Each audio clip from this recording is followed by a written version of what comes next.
চট্টগ্রাম বিভাগের ৫৮টি সংসদীয় আসনের বড় অংশই গিয়েছে বিএনপির দখলে।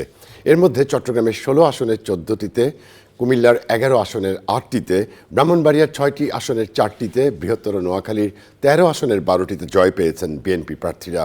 কক্সবাজার এবং ৩ পার্বত্য জেলায় জয় নিশ্চিত করেছেন ধানের শীষের প্রার্থীরা। লুৎফর রহমান সোহাগের রিপোর্ট। চট্টগ্রামের ১৬ আসনের ১৪টিতে জয় পেয়েছে বিএনপি, বাকি ২ আসন গেছে দাঁড়িপাল্লার দখলে।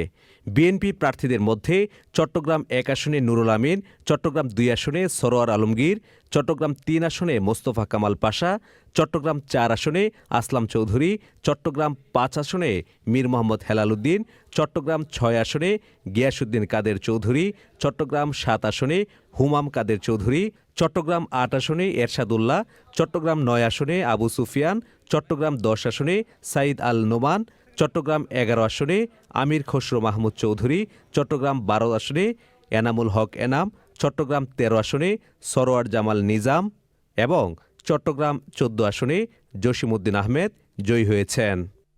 জামায়াতে ইসলামীর প্রার্থীদের মধ্যে চট্টগ্রাম ১৫ আসনে শাহজাহান চৌধুরী ও চট্টগ্রাম ১৬ আসনে জহিরুল ইসলাম জয় পেয়েছেন। কুমিল্লার ১১ আসনের ৮টিতে জয় পেয়েছে বিএনপি, বাকি ৩টিতে বিজয়ী জামায়াত জোট ও স্বতন্ত্র প্রার্থী।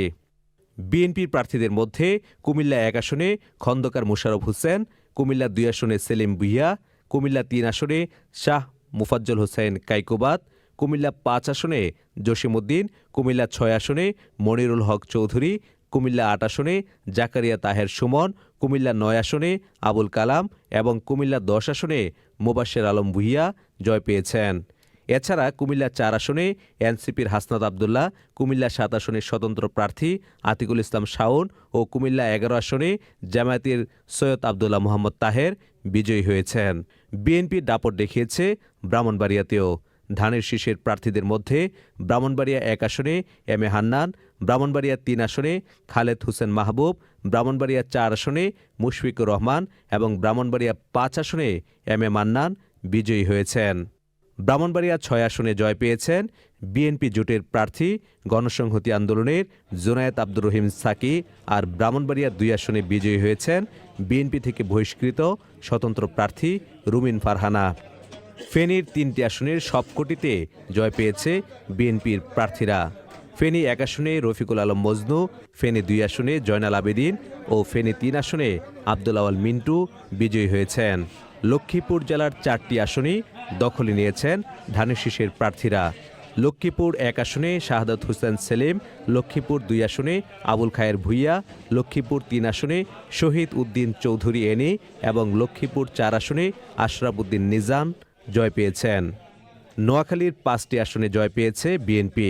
ধানের শীষের প্রার্থীদের মধ্যে নোয়াখালী ১ আসনে এ এম মাহবুব উদ্দিন খোকন, নোয়াখালী ২ আসনে জয়নুল আবেদিন ফারুক, নোয়াখালী ৩ আসনে বরকতুল্লাহ বুলু, নোয়াখালী ৪ আসনে মোহাম্মদ শাহজাহান ও নোয়াখালী ৫ আসনে মোহাম্মদ ফখরুল ইসলাম বিজয়ী হয়েছেন। আর নোয়াখালীর ৬ আসনে জামায়াত জোট থেকে জয় পেয়েছেন এনসিপির হান্নান মাসুদ। চাঁদপুরের ৫টি আসনের মধ্যে ৪টিতে বিএনপি প্রার্থীরা জয়ী হয়েছেন। বিএনপি প্রার্থীদের মধ্যে চাঁদপুর ১ আসনে আনম এহসানুল হক মিলন, চাঁদপুর ২ আসনে জালাল উদ্দিন, চাঁদপুর ৩ আসনে শেখ ফরিদ উদ্দিন আহমেদ মানিক ও চাঁদপুর ৫ আসনে মমিনুল হক জয়ী হয়েছেন। এছাড়া চাঁদপুর ৪ আসনে নির্বাচিত হয়েছেন স্বতন্ত্র প্রার্থী এম এ হান্নান। কক্সবাজার জেলার ৪টি আসনেই জয় পেয়েছে বিএনপি। ধানের শীষ প্রতীকে কক্সবাজার ১ আসনে সালাহ উদ্দিন আহমেদ, কক্সবাজার ২ আসনে আলমগীর ফরিদ, কক্সবাজার ৩ আসনে লুৎফর রহমান কাজল এবং কক্সবাজার ৪ আসনে শাহজাহান চৌধুরী বিজয়ী হয়েছেন। পার্বত্য চট্টগ্রামের ৩ আসনেও জয় পেয়েছে বিএনপি। খাগড়াছড়িতে আব্দুল ওয়াদুদ ভুঁইয়া, রাঙামাটিতে দীপেন দেওয়ান ও বান্দরবনে সাচিং প্রুজেরি ধানের শীষ প্রতীকে জয় পেয়েছেন। লুৎফর রহমান সোহাগ, চ্যানেল আই।